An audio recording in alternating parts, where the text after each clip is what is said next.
हाँ जी, राधे राधे, स्वागत और अभिनंदन। कैसे हो भाई सभी लोग, और कैसे चल रही है आप लोगों की तैयारी। आप लोग ऐसे कंफ्यूज हो रहे थे कि सर वीडियोस नहीं आ रहे हैं। अरे वीडियो भी आएंगे, सभी चीज़ें मिलेगी, बस आप लोगों का जो काम है वीडियो को शेयर और लाइक करना, उसमें आप कंजूसी ना किया करें। जितना हो सके ज़्यादा से ज़्यादा वीडियो को शेयर किया करो ताकि ज़्यादा से ज़्यादा लोगों तक पहुँचे। इसी श्रृंखला में आज अपन शुरू कर रहे हैं मैथमेटिक्स का जो रिकॉर्डेड वीडियो आपको मिलने वाले हैं। मोस्ट इंपॉर्टेंट जो पार्ट होंगे जो आपको मिलेंगे 4th ग्रेड में हूबहू क्वेश्चन, उनकी चर्चा करेंगे। क्लास से लाइव नहीं ले रहा हूँ, इसका कारण ये है कि लाइव क्लास में थोड़ा समय ज़्यादा लगता है, मैटर कम मिलता है। आपका समय अभी महत्वपूर्ण है, इसको ध्यान में रखते हुए हर जो टॉपिक मैथमेटिक्स का, इसके 2 वीडियोज आपको मिलेंगे। लगभग 30-35 मिनट का वीडियो हो सकता है, लेकिन आपको हूबहू क्वेश्चन वहाँ देखने को मिलेंगे। आज अपना चैप्टर है वह है अपना लाभ और हानि का, इसके बारे में अपन चर्चा करने वाले। तो जो भी साथी चैनल पर पहली बार विजिट कर रहे हैं, एक बार वीडियो को शेयर करेंगे, चैनल को सब्सक्राइब करेंगे और एक अच्छा सा कमेंट करेंगे, और उसके बाद में वीडियो को अंत तक ज़रूर देखेंगे ताकि आपके 2-3 क्वेश्चन यहाँ से तैयार हो सके। बात करते हैं लाभ और हानि की कि सर ये लाभ और हानि होता क्या सिस्टम है। तो लाभ और हानि हमेशा व्यापार में होती है मेरे बच्चों। लाभ और हानि किस में होती है? व्यापार में होती है। कोई व्यक्ति किसी वस्तु को व्यापार के उद्देश्य से खरीदता है, वापस बेचता है, उस दौरान वह कुछ रुपए या तो बचा लेता है या फिर अपनी जेब से दे देता है। ये 2 कंडीशन उसके पास में होती है, यानी उस लाभ और हानि में वस्तु को खरीदनी पड़ती है और जिस मूल्य पे वस्तु खरीदी जाती है उसे कहते हैं क्रय मूल्य सीपी। क्रय मूल्य या सीपी क्या है कि वह मूल्य जिस पर वस्तु को खरीदा गया है, वह मूल्य जिस पर वस्तु को खरीदा जाता है वह मूल्य कहलाता है क्रय मूल्य। चलते हैं नेक्स्ट टाइप। विक्रय मूल्य क्या होता है, यानी एसपी सेलिंग प्राइस क्या होती है? वह मूल्य जिस पर वस्तु को बेचा जाता है वह कौन सा मूल्य कहलाता है? विक्रय मूल्य, सेलिंग प्राइस कहलाती है वह मूल्य जिस पर वस्तु बेची जाती है। सर लाभ किस कंडीशन में होता है, मुझे आप सभी लोग बताओ। कोई वस्तु को कम रुपए में खरीदे और ज़्यादा रुपए में बेच दे तो क्या होगा रे उसे? तो उसे लाभ होगा बच्चों। क्या होगा? लाभ होगा। तो लाभ की कंडीशन ये है कि क्रय मूल्य क्या होना चाहिए? कम होना चाहिए, और विक्रय मूल्य क्या होना चाहिए? ज़्यादा होना चाहिए, तो आपको लाभ होगा। वह लाभ निकालने के लिए विक्रय मूल्य में से माइनस करना होगा आपका क्रय मूल्य। कौन सा मूल्य? क्रय मूल्य। तो आपको क्या प्राप्त हो जाएगा? आपको प्राप्त हो जाएगा लाभ। लाभ कब होगा है, कंडीशन भी पूछी जा सकती है। लाभ होता है क्रय मूल्य कम हो, विक्रय मूल्य ज़्यादा हो। कम में खरीद कर ज़्यादा में बेचे, कम में खरीद कर क्या करे? ज़्यादा में बेचे, तो लाभ होगा। ये लाभ को परसेंटेज में डिनोट करने के लिए जितने लाभ का हुआ वह ऊपर, नीचे क्रय मूल्य मल्टीप्लाई बाय 100 से, तो परसेंटेज में आपका लाभ आ जाएगा। चलते हैं हानि कब होगी। हानि कब होगी? जब वह ज़्यादा में खरीद के लाए और कम में बेच दे। ज़्यादा में खरीद कर लाए और कम में बेच दे तो उसे क्या होगी? हानि होगी। यानी क्रय मूल्य इस कंडीशन में ज़्यादा होना चाहिए, विक्रय मूल्य क्या होना चाहिए? कम होना चाहिए। इस क्रय मूल्य में से मैं माइनस कर दूं विक्रय मूल्य को, तो मुझे क्या प्राप्त हो जाती है? हानि प्राप्त हो जाती है। इस हानि को परसेंटेज में डिनोट करने के लिए मैं जो हानि होती है उसको रखूंगा ऊपर, नीचे हमेशा सीपी रहेगा। परसेंटेज में कन्वर्ट करने के लिए गुणा कर दूंगा 100 से, तो आपको मिलेगा क्या? हानि परसेंटेज मिलेगा। ये था इस चैप्टर का बेस जो मैंने आपको समझा दिया। अब क्वेश्चनों को कैसे हैंडल करना है उसकी ओर चलते हैं। क्वेश्चन पहला है, जब किसी वस्तु को 500 रुपये में, किसी वस्तु को कितने रुपए में? 500 रुपये में खरीद कर 20% के लाभ पर बेचा जाता है तो वस्तु का विक्रय मूल्य क्या है? इंपॉर्टेंट कर लो, इस टाइप का क्वेश्चन मिलेगा आपको एग्जाम में देखने के लिए कि कोई वस्तु है उसका आपको विक्रय मूल्य देगा, परसेंटेज लाभ या परसेंटेज हानि देगा, और आपको क्या पूछेगा? आपको पूछेगा कि वस्तु का क्रय मूल्य क्या है। सॉरी, विक्रय मूल्य पूछा गया, बहुत आसान पूछ लिया फिर तो। देखो आपको क्या करना है, इस क्वेश्चन को करने के लिए हमेशा सीपी को मानना है। सीपी हमेशा कितनी मानोगे आप? तो आप मानोगे सर 100% में सीपी मान लेता हूँ। 100 रुपये मान लो, 100% मान लो, कोई डाउट नहीं है। जब CP 100% है और 20% लाभ पर बेच रहा है, तो मुझे ये बताओ 100 पर 20% का लाभ 20 हो गया, तो उसे कितने में बेचना होगा? तो आप कहोगे सेलिंग प्राइस हो जाएगी उसकी 120%। मैंने कहा ठीक है बच्चों। क्या दिया हुआ है आपको? आपको दिया हुआ है 500 रुपये में खरीदा, तो CP 100 थी, इसका मान कितना दे दिया आपको? 500। यानी जितना अपना परसेंटेज होता है उसके बराबर अपना मूल्य होना चाहिए। कैलकुलेशन करने का सबसे आसान तरीका है मैथमेटिक्स का, जो वस्तु परसेंटेज में है वही वस्तु मूल्य में बराबर होनी चाहिए। 100% वस्तु में खरीदा, अपने अनुसार 100% में, अगले के अनुसार 500 में खरीदा, 100 बराबर 500, 1% का मान 5 प्राप्त होता है। 1% का मान कितना प्राप्त हुआ? 5 हुआ। अपने को मान किसका चाहिए? 120% का। विक्रय मूल्य पूछ रहा है, 120% का मान कितना आ जाएगा? तो आप कहोगे 120 गुणा 5, 12 पंजे 60, वस्तु का मूल्य कितना है? 600 रुपये SP हो जाती है। विक्रय मूल्य कितना हो जाता है? 600 रुपये। चलते हैं अगले क्वेश्चन की ओर। नेक्स्ट क्वेश्चन कहता है एक वस्तु का विक्रय मूल्य 3600 रुपये। अब की बार क्या दिया हुआ है? विक्रय मूल्य दिया हुआ है। यदि इसे 80% के लाभ पर बेचा गया, मुझे ये बताओ, आपको हमेशा CP माननी है, और CP कितनी मानोगे? तो आप कहोगे सर हमेशा CP हम 100% मानेंगे। मुझे ये बताओ 100 रुपये में आपने वस्तु खरीदी और आपको 80% का लाभ लेना है। 100 रुपये में आपने कोई वस्तु खरीदी और आपको 80% का लाभ लेना है, तो वस्तु को कितने में बेचोगे? तो कन्फर्म है यहाँ से 80% प्रॉफिट पे। इसका मतलब आपकी सेलिंग प्राइस हो जाएगी 180%। कितनी हो जाएगी? 180%। अब मुझे बताओ दी हुई क्या चीज़ है? इस 180% का मान 3600 बताया हुआ है। क्यों? क्योंकि अपने अनुसार SP कितनी? 180%। अगले के अनुसार SP कितनी? 3600 रुपये। मैंने कहा 180 बराबर 3600, 1 0 से 1 0, 18 2 36, यानी 1% का मान कितना आ गया? 20 आ गया। 1% का मान कितना प्राप्त हुआ बच्चों?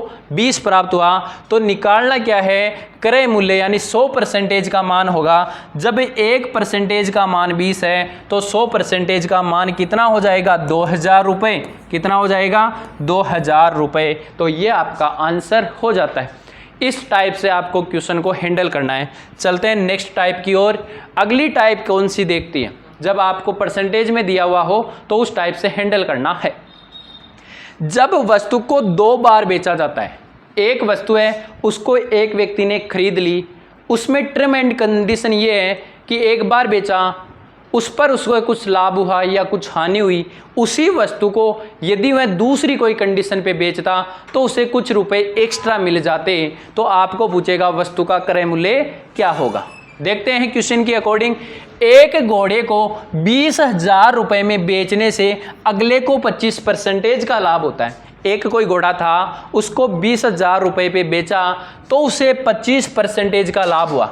घोड़े को कितने रुपए में बेचे कि उसका लाभ 40% का हो जाए? कन्फर्म बात क्लियर है? आपको वही मानना है। घोड़ा कितने में खरीदा होगा? 100% में खरीदा होगा। घोड़ा कितने में खरीदा होगा? 100% में खरीदा होगा। ठीक है, 25% के लाभ पर बेचेगा तो सेलिंग प्राइस बेस्ट हो जाएगी। वो कितनी हो जाएगी? तो वो हो जाएगी आपकी 125%। कितनी हो जाएगी? 125% हो जाएगी। वह उसे कितने में बेचे कि उसका लाभ 40% का हो जाए? तो मैं कहूँगा SP2 कितनी होनी चाहिए? 140% होनी चाहिए। कितनी होनी चाहिए? 140% होना चाहिए। यानी आपको इस 140% का मान पूछा जा रहा है। SP1 125% यहाँ दिया हुआ है 20,000 रुपये, तो मैं कह सकता हूँ कि 125% का मान कितना हुआ? तो आप कहोगे सर 20,000 रुपये। मैंने कहा 1% का मान, तो 20,000 बटे हुआ 125%। आपको मान किसका निकालना है? 140% का। तो मल्टीप्लाई कितने से कर दोगे? मल्टीप्लाई कर दोगे है इसको आप 140% से। इसका जो मान आपको कैलकुलेट करोगे तो आपके पास में आपका आंसर प्राप्त होगा। काटा पीटी करने से आंसर आ जाएगा 22,400। कितने रुपए? 22,400 रुपये इसकी क्या आ जाती है? सेलिंग प्राइस, जिस पर बेचने से उसे 40% का लाभ हो जाएगा। चलते हैं नेक्स्ट क्वेश्चन की ओर। एक व्यक्ति ने अपनी गाड़ी 35% के लाभ पर 15,000 रुपये में बेची। अब मैं इसको शॉर्टकट बता दूं क्या आपको पूछना क्या चाह रहा है? 35% के लाभ पर बेची, यानी 135% में बेची, और कितने में बेची? 15,000 रुपये में। कहानी खत्म है। यानी जितना एक्स्ट्रा था उतना 100 में जोड़ दिया। 135% इक्वल टू 15,000 रुपये। पूछा किसका मान है? वह उसे कितने रुपए में बेचे ताकि उसे 10% की हानि हो। मुझे ये बताओ, 10% की हानि होने के लिए 90 में बेचना पड़ेगा, यानी अगला 90% का मान पूछ रहा है। इस क्वेश्चन की कैलकुलेशन करोगे आप तो आप कहोगे 15,000 डिवाइड बाई 135 मल्टीप्लाई बाई 90। जो यहाँ से आंसर प्राप्त होगा वहीं आपका क्या हो जाएगा? आंसर हो जाएगा। देन में काट देता हूँ 15 के फाड़े से 15 नाम का 135, 15 एकम 15, कितने हो गए?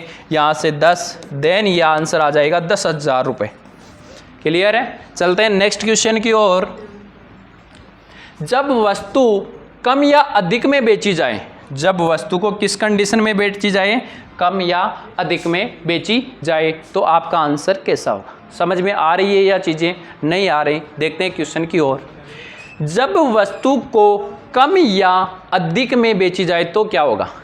एक व्यक्ति अपना सामान 10% लाभ पर बेचता है। मैंने माना वस्तु कितने में खरीदी होगी, ये थोड़ा सा एक्स्ट्रा पार्ट बता रहा हूँ, मानने की आवश्यकता नहीं है, आपको समझाने के लिए। सीपी मैंने मानी कितनी? तो आप कहोगे सर सीपी मान लिया आपने 100%। कितनी मान ली? मैंने कहा 100%। 10% के लाभ पर बेचता है, तो मुझे ये बताओ एसपी कितनी हो जाएगी? तो आप कहोगे सर 110%। कितनी हो जाएगी? 110%। यदि वह उसे 15% के लाभ पर बेचता तो मुझे ये बताओ एसपी कितनी होती? तो आप कहते 115%।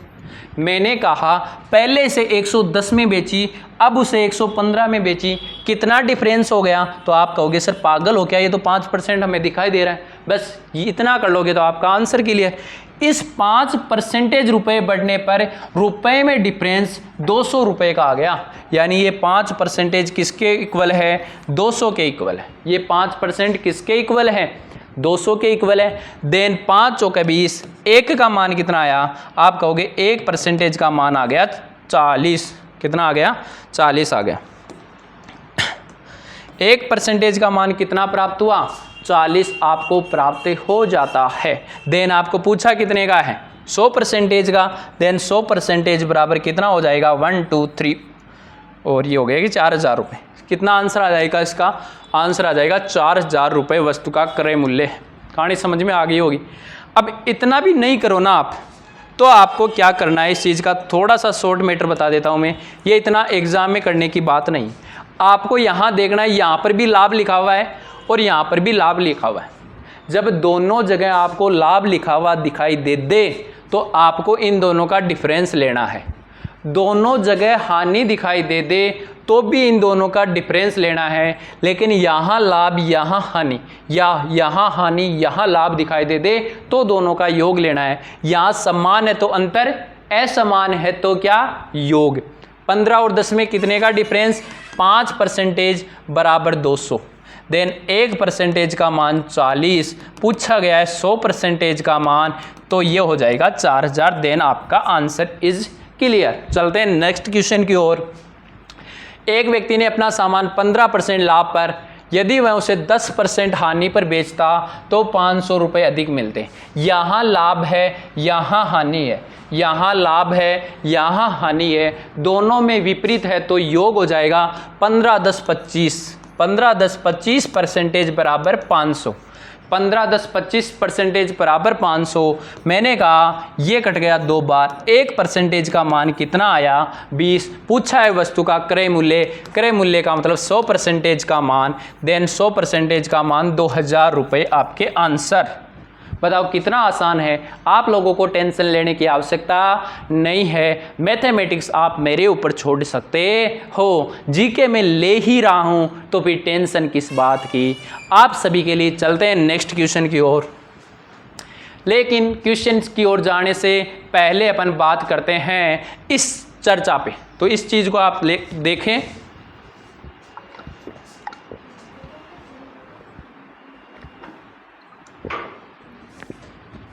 हाँ जी, चतुर्थ श्रेणी भर्ती को लेकर अपने शॉर्ट नोट्स शानदार गजब वाले जिन लोगों ने लिया है उन सब ने कहा है कि सर नोट्स है वो गजब है।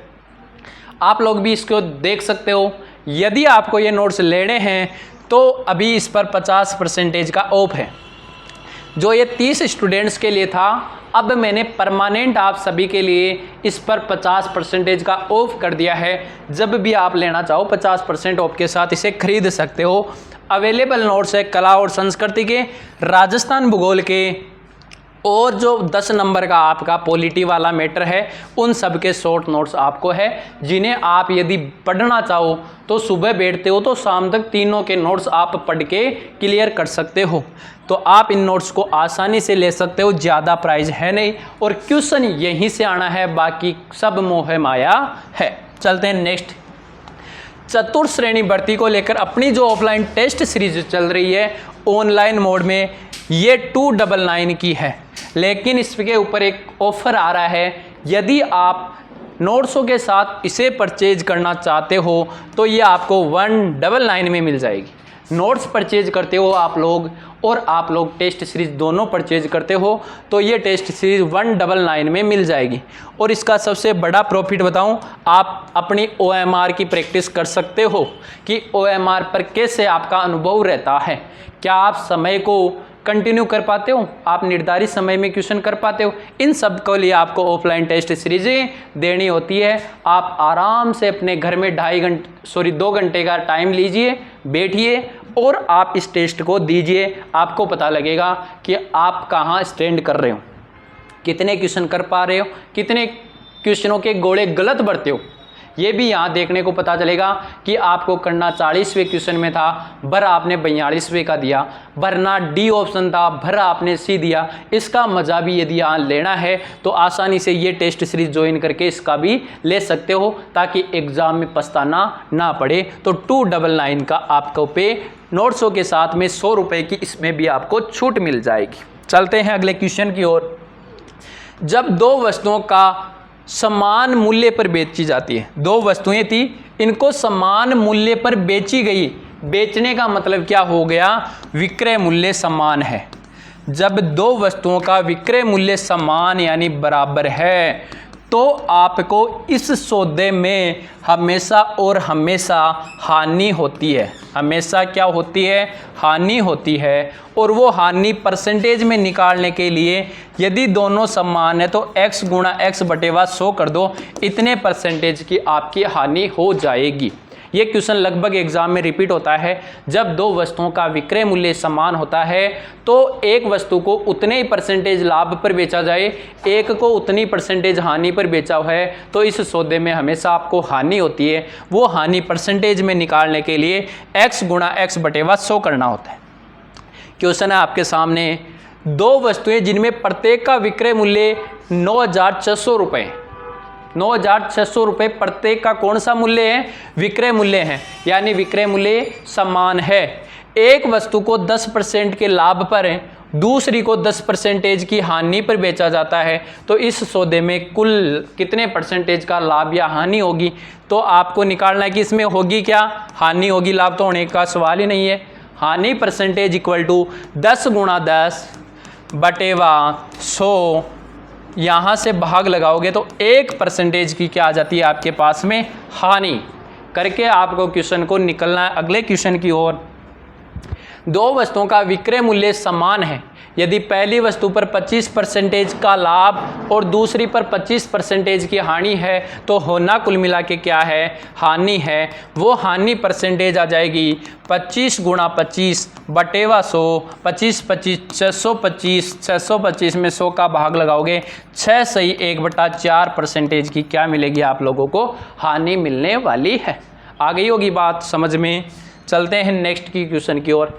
जब कुछ वस्तुओं का क्रय मूल्य कुछ वस्तुओं के विक्रय मूल्य के बराबर हो तो आपको क्या करना है, देखो टाइप क्या कहती है, कुछ का मतलब मैंने माना अक्स वस्तुओं का, कौन सी वस्तुओं का, x वस्तुओं का कौन सा मूल्य, क्रय मूल्य बराबर है यानी बराबर है y वस्तुओं का विक्रय मूल्य। कौन सा मूल्य, विक्रय मूल्य।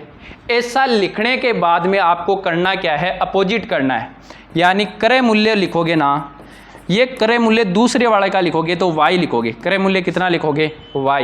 देन आपको विक्रय मूल्य लिखना है तो किसका लिखोगे, तो आप कहोगे विक्रय मूल्य बराबर हो जाएगा x। जब आपको क्रय मूल्य दिया हुआ है, विक्रय मूल्य दिया हुआ है, तो निकालने में कोई प्रॉब्लम होनी नहीं है। चलते हैं क्वेश्चन की ओर।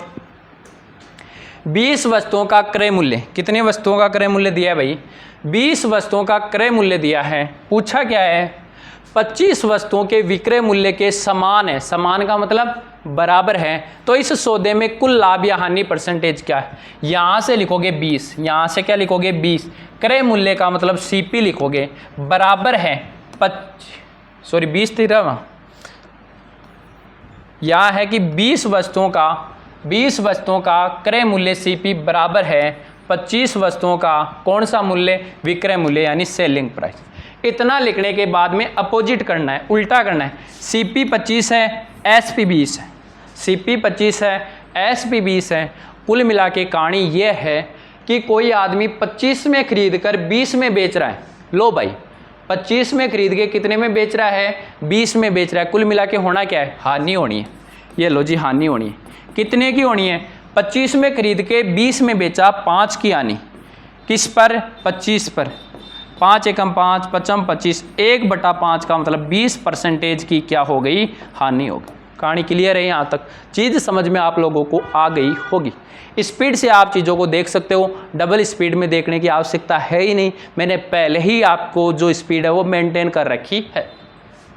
20 में बेचा, 25 में खरीदा, कुल मिला के 5 की हानि 25 पर। चलते हैं नेक्स्ट क्वेश्चन की ओर। 60 अंडों का क्रय मूल्य, कौन से, 60 अंडों का क्रय मूल्य 75 अंडों के विक्रय मूल्य के बराबर है। देन सौदे में कुल लाभ या हानि परसेंटेज बताओ। यहाँ से पता चला मुझे 60 अंडों का क्रय मूल्य, मैंने कहा 60 का CP बराबर है 75 का SP। यहाँ से मुझे पता चला CP कितना है 75, SP कितना है 60। 75 कितना है, सॉरी CP 75, SP 60। 75 में खरीद के 60 में बेचा, 75 में खरीद के 60 में बेचा। अल्टीमेट होना क्या है सर, हानि होनी है। निकालने की आवश्यकता क्या है, ऑप्शन में हानि का एक ही ऑप्शन है, मैं क्यों निकालूंगा, बढ़ जाऊंगा। क्वेश्चन को टिक करके ऑप्शन नंबर B आगे की ओर। नेक्स्ट क्वेश्चन, A वस्तुएं B वस्तुएं रुपए में खरीद कर B रुपए में A वस्तुएं बेच दी। A वस्तुएं B रुपए में खरीदा, फिर B रुपए में A वस्तुएं बेची, या फिर C रुपए में D वस्तुएं बेची, तो होना क्या है, क्वेश्चन कैसे करना है देखता हूं मैं। A रुपए में, कितने रुपए में, A रुपए में कितनी वस्तुएं खरीदी, B वस्तुएं, वापस बेचते टाइम B रुपए में, कौन से रुपए में, B रुपए में कौन सी वस्तुएं बेची, A वस्तुएं बेची। ऐसा करने के बाद में आप लोग करोगे इसको इससे मल्टीप्लाई, देन A मल्टीप्लाई करोगे A, देन A गुणा A। अलग होगा तो C या D लिखा जाएगा, B गुणा B लिखोगे तो B गुणा B। ये हमेशा आपका CP होगा, ये हमेशा आपकी SP होगी। क्रॉस मल्टीप्लाई करने से इधर का जो इधर लिखोगे ये आपकी खरीदी गई मूल्य आएगी, इसको इससे गुणा कराने से B गुणा B कराने से जो मूल्य आएगा वो क्या आएगा, SP आएगा। चीज़ समझ में आ गई होगी। चलते हैं क्वेश्चन की ओर। रीता ने 10 रुपये में, रीता ने 10 रुपये में 15 वस्तुएं खरीद कर, 10 रुपये में 15 वस्तुएं खरीद कर 15 रुपये में 10 बेची। रुपए पहले होने चाहिए, 10 रुपये में 15 खरीदी, 15 रुपये में कितनी बेची, 10 बेची। देन लाभ या हानि परसेंटेज निकालना है। देन मैं कहूँगा 10 गुणा 10 कितना, 100 रुपये इसका क्या आया, CP आया। 15 गुणा 15 कितना हो जाएगा, 225, कितना हो गया, 225। यहाँ से आपको पता चल जाएगा कि ये वैल्यू 100 रुपये में खरीद कर 225 रुपये में बेच रहा है। तो सेलिंग प्राइस कितने का प्रॉफिट हुआ, तो आप कहोगे सर 125 का प्रॉफिट हुआ।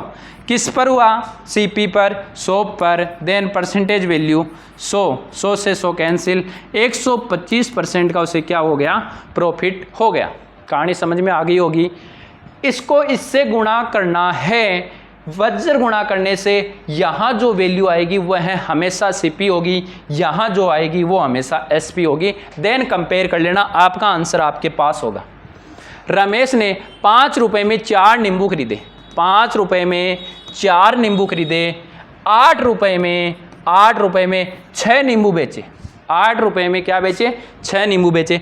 यदि आपको यहाँ ऐसा लगे बच्चों कि कोई वैल्यू कैंसिल आउट हो रही है समान, तो कैंसिल कर सकते हो। मुझे लग रहा है कि ये 4 बार कट रहा है, ये कितनी बार कट रहा है, 3 बार। बात वही है, मैंने काट दी। 8 रुपए में 6 बेचो या 4 रुपए में 3 बेचो। 8 रुपए में कितनी बेचो, 4 बेचो, या सॉरी 8 में 6 बेचो या 4 में 3, खानी एक है तो मैं यहाँ लिख देता हूँ 4 में कितनी बेच रहा है, 3 बेच रहा है, ताकि कैलकुलेशन थोड़ी सी आसान हो जाए। यहाँ से मुझे चला 5 3 15, 5 3 15, 4 चौके 16, 5 3 15, 4 चौके 16, 5 3 15, 4 चौके 16, 15 में खरीद के 16 में बेच रहा है, 15 में खरीद के 16 में बेच रहा है। क्या हुआ, 1 का लाभ हो गया। किस पर हुआ, देन 15 पर, परसेंटेज में कन्वर्ट करने के लिए गुणा 100, ये प्रॉफिट परसेंटेज आ जाएगा। यहाँ से मैं देखता हूँ 5 के पहाड़े से काटूँ तो ये 3 बार, और ये 5 के पहाड़े से काटूँ तो 20 बार, 20 में 3 का भाग दूंगा, 6 सही 2/3% आपका क्या है, प्रॉफिट। ये था आपका प्रॉफिट एंड लॉस के वो पार्ट जो आपको पहले पार्ट में मिल गए। यहाँ से हर टाइप का क्वेश्चन एग्जाम में पूछा जाएगा, हर शिफ्ट में घूम फिर के। इतना यदि आप करके चले जाओगे, आपको ज़्यादा लेवल के क्वेश्चन निकालने की अब आवश्यकता नहीं है।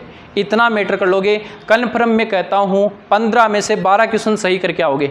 मेरे वीडियो देखने के बाद में इतना मैटर यदि आपको आता है तो 15 में से कम 12 क्वेश्चन आप करेक्ट करके आओगे। इन सब चीज़ों को लेकिन देखना जरूर है, जो क्वेश्चन मैं करवा रहा हूँ उनको आपको खुद को भी निकालना है, ठीक है। यदि वीडियो अच्छा लगा है तो वीडियो को शेयर ज़्यादा से ज़्यादा कर देना। इस वीडियो पे जब भी 2000 व्यूज हो जाएंगे उस टाइम इस प्रॉफिट एंड लॉस का सेकंड पार्ट आपको मिल जाएगा। और पूरे मैथ के वीडियो प्राप्त करने के लिए हर वीडियो को आपको शेयर करना है, ठीक है। चैनल पे जल्दी से जल्दी सब्सक्राइब बढ़ाइए ताकि मुझे भी थोड़ा मोटिवेशन मिले और आपको वीडियोज ज़्यादा मिले। तो आप सभी का जो फर्ज है वह निभाओगे, वीडियो को ज़्यादा से ज़्यादा शेयर करते हो। मिलते हैं किसी नेक्स्ट वीडियो में, तब तक के लिए ऑल द बेस्ट, धन्यवाद।